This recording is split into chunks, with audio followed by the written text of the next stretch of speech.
Happy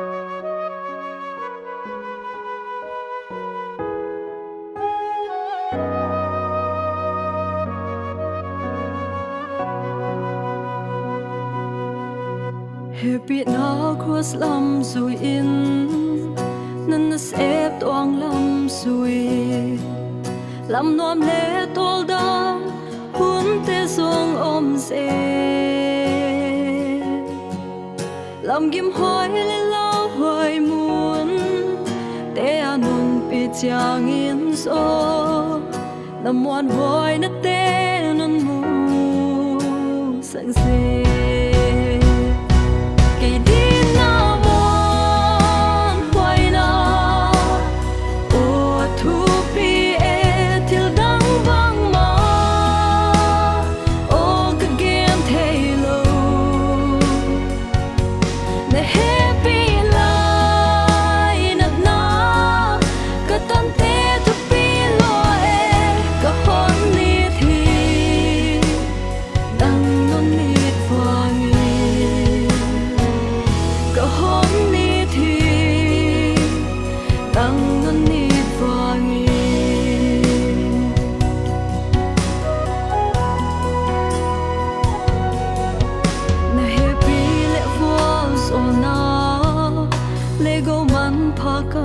ante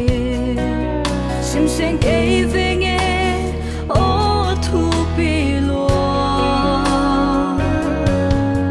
na hoi na ke din pa na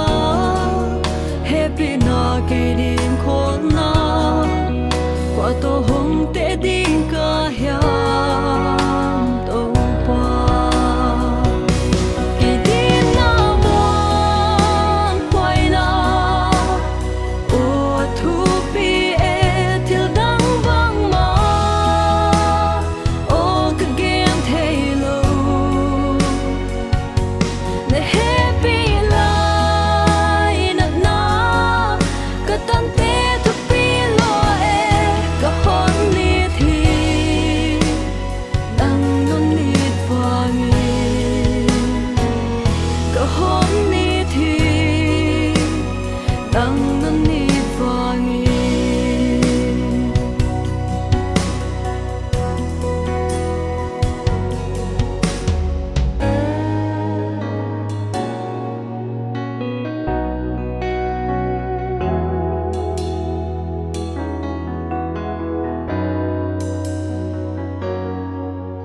Yai hun lat sel ka nuam hi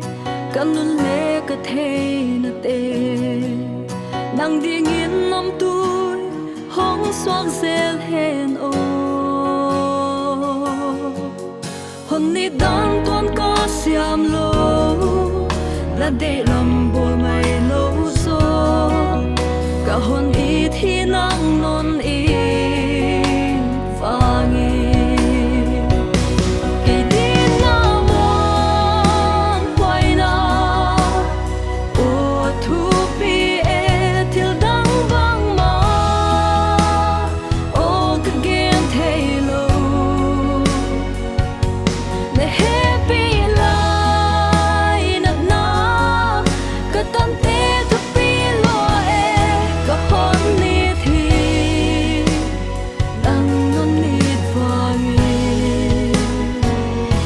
home ni thi tang nan ni vangi